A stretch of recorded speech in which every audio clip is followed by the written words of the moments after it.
का कार्यकाल है तो उसके तहत जितनी भी हमारी इकाइयां हैं राष्ट्र की, प्रदेश हो, जिला हो, प्रखंड हो, पंचायत हो, बूथ हो, सारी कमेटियां यथावत है।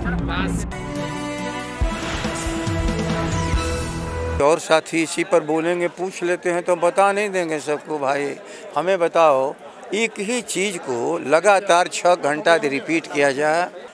आप याद रख लो, किसी भी दल की रणनीति बनाने की सर्वोच्च संस्था में अधिकार प्राप्त है संविधान के द्वारा राष्ट्रीय परिषद को, और ये राष्ट्रीय परिषद का गठन जिस तरीके से होता है उसी का कार्यक्रम करने का अधिकार है राष्ट्रीय कार्य समिति को। इसलिए बैठक ही यही थी। आज 10 फरवरी को कि 12 फरवरी से लेकर के 11 अक्टूबर तक जो सारे चरण के हमारे चुनाव होंगे और अंत में गठित राष्ट्रीय परिषद अपने समापन में राष्ट्रीय अध्यक्ष और राष्ट्रीय नेतृत्व करने के लिए कार्य समिति का निर्वाचन करेगी। आज की बैठक, और जब किसी भी राजनीतिक दल की बैठक होती है तो अपने कार्यक्रम के साथ राष्ट्र की समस्याओं की भी जिक्र होती है। जिस तरह से धार्मिक उन्मादियों को और जिस तरह से राष्ट्र को विखंडित करने वालों को लगता है लालू जी के उस शब्दों पर, राष्ट्रीय अध्यक्ष के शब्दों पर जाइए, कोई भी सरकार गृह युद्ध नहीं कराती है, लेकिन आज की सरकार लगता है भारत में गृह युद्ध करा देगी।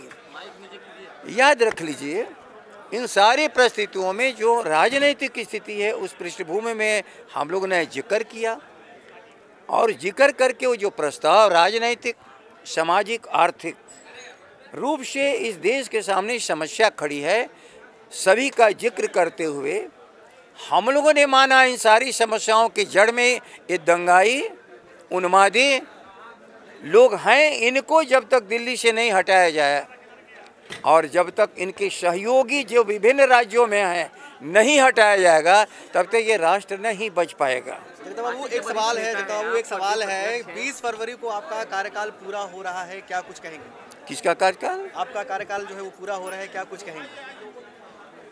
पता नहीं कैसे आप कार्यकाल पूरा कर रहे हैं, मैं नहीं जानता हूँ, लेकिन इतना निश्चित जान लीजिए, ये जो प्रक्रिया चली है, इसी प्रक्रिया के तहत सब लोगों का जो कार्यकाल पूरा होता जाएगा वो भविष्य में उनका कार्यक्रम चलेगा।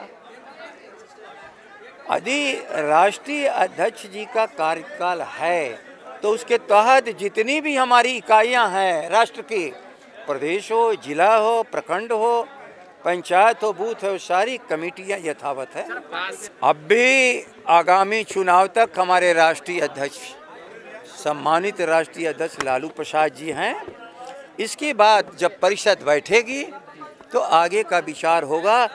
मैं या कोई अकेला आदमी इस पर विचार करने में सक्षम नहीं है।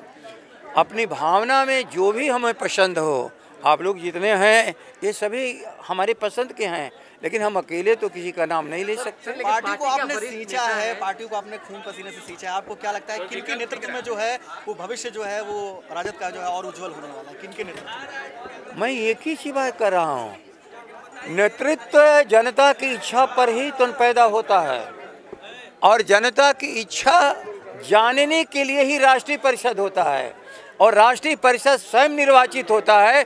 प्राथमिक सदस्यों के माध्यम से पूरे निर्वाचन क्रिया का अंत है वह राष्ट्र का ही चेहरा सबों की इच्छा से निकलता है, किसी के नामांकन से नहीं निकलता। अच्छा, राष्ट्रीय अध्यक्ष के पद के लिए तेजस्वी यादव का नाम जो है लगातार निकलकर सामने आ रहा था, मगर लालू प्रसाद यादव ने स्वयं ही पूर्ण विराम लगा दिया इसमें। ये नाम शायद आप लोग के द्वारा लिया जा रहा था। एक भी राष्ट्रीय जनता दल का साथी कोई इस तरह का बयान दिया हो तो मुझे बता दीजिए। क्या राबड़ी देवी जो है वो नई राष्ट्रीय अध्यक्ष हो सकती है? जो आज है अपनी सम्मानित जगह पर है, कल आवश्यकता के अनुसार जब तय करने की बारी आएगी तो पुनः ऐसे लोगों को जो इस राष्ट्र का नेतृत्व, प्रदेश का नेतृत्व कर सकते हैं, उन पर विचार होगा, उनका